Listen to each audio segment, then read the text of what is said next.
नमस्कार, मैं अजय कुमार, न्यूज़ लहर पे आपका स्वागत है। आज हम आए हुए हैं जन स्वराज बेगूसराय के जिला कार्यालय में, जहां जन स्वराज की एक महत्वपूर्ण मीटिंग आयोजित हुई है।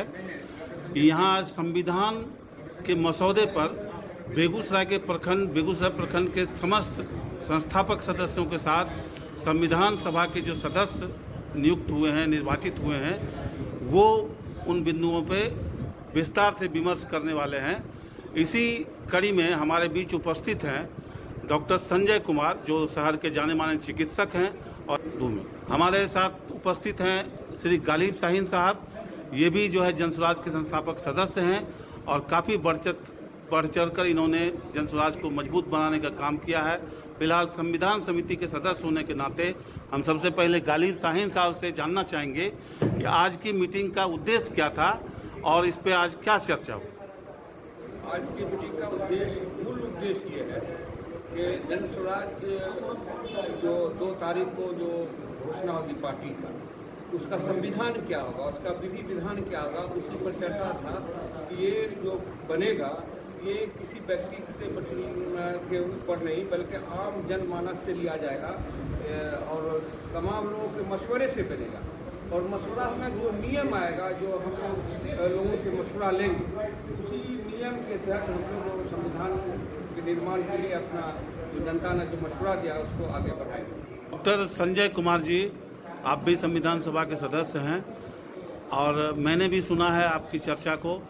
तो जन स्वराज का संविधान अलग किस तरीके से होगा, इसके बारे में थोड़ा आप बताने का कष्ट करिए। आज की बैठक में जो बात हुई, आपके माध्यम से सभी लोगों को नमस्कार। आज की बैठक में जो बात हुई, जन स्वराज अभी हम लोग की एक नई पार्टी 2 अक्टूबर को की घोषणा की जा रही है। तो इसके संविधान पे पार्टी का संविधान कैसा हो, ये किस तरीके से किस अनुरूप चले, पार्टी के सदस्य कैसे हों, तो इन सब बातों पे चर्चा हो। तो हमारे पार्टी का जो संविधान होगा वो संविधान और अलग अलग पार्टियों के से एकदम विपरीत हो, एकदम अलग होगा। इसमें हमेशा जनता की बात को सुना जाएगा, क्योंकि हमारी पार्टी का नाम ही है जन स्वराज। तो जनता का स्वराज, जनता का अधिकार होगा, जनता का निर्णय होगा और जो जनता बताएगी। क्योंकि हम लोग लोकतंत्र में जी रहे हैं, हमारी व्यवस्था लोकतांत्रिक है। तो जिस भी बिंदु पे बात होगी, जिस बिंदु पे भी संविधान में उसका जिक्र होगा, तो वो लोकतांत्रिक ढंग से। जो मैंने देखे हैं उसमें वो अल्पसंख्यकों के अधिकार के बारे में बहुत जोर देते हैं और कई बार उन्होंने घोषणा भी की है कि अल्पसंख्यकों को ज़्यादा से ज़्यादा प्रतिनिधित्व दिया जाएगा। तो क्या संविधान में भी इसकी चर्चा है? जी, संविधान में चर्चा है। अल्पसंख्यक ही नहीं, संविधान में तमाम जो लोग हैं उनके लिए भी चर्चा है। और अदर पार्टी में अल्पसंख्यकों को जो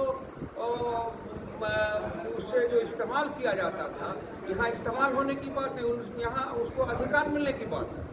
क्योंकि हमारी संख्या 18% है और संविधान में लिया गया है जिसकी जितनी संख्या होगी, जिसकी जितनी हिस्सेदारी उसकी जितनी भागीदारी उसकी उतनी हिस्सेदारी।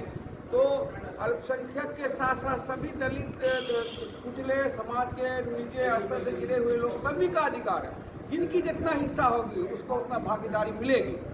और हम तो ये कहेंगे कि जितने भी पार्टियां हैं, अल्पसंख्यकों के साथ ठगी का काम किया है, किसी ने अच्छा नहीं काम किया है। और प्रशांत जी का शुक्र अदा करते हैं कि उन्होंने अल्पसंख्यकों को आगे बढ़ाने का जो प्रयास कर रहे हैं। हम अल्पसंख्यक समुदाय से कहना चाहेंगे कि समय है, आप प्रधान जी के साथ जुड़िए, जन स्वराज से जुड़िए। और यही एक दल है जो जाति और धर्म से ऊपर उठ करके बिहार के विकास, शिक्षा के लिए, विकास के लिए काम करेगी और बेरोजगारों को बेरोजगारी से दूर कराएगा।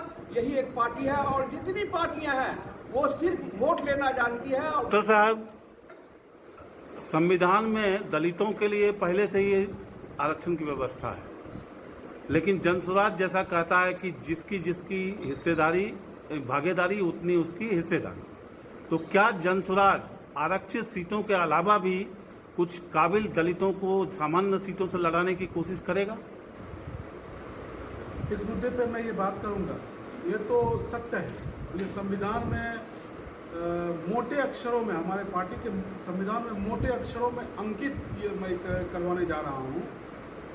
और सिर्फ दलित की ही बात नहीं, और दूसरे समाज में भी प्रशांत किशोर जी का कहना है कि हर एक समाज में काबिल लोग हैं और हर एक काबिल लोग किसी न किसी समाज से आते हैं।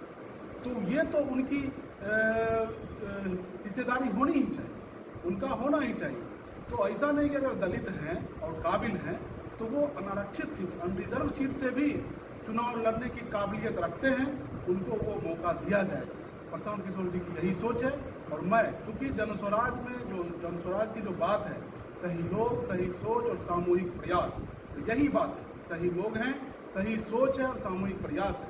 तो जिनकी जितनी काबिलियत है, चाहे वो किसी वर्ग से हो, दलित हो, अति पिछड़ा हो, अल्पसंख्यक हो या कहीं सवर्ण हो, जिनकी जितनी काबिलियत है उनको वो मौका प्रदान किया जाएगा और उनको मौका दिया जाएगा।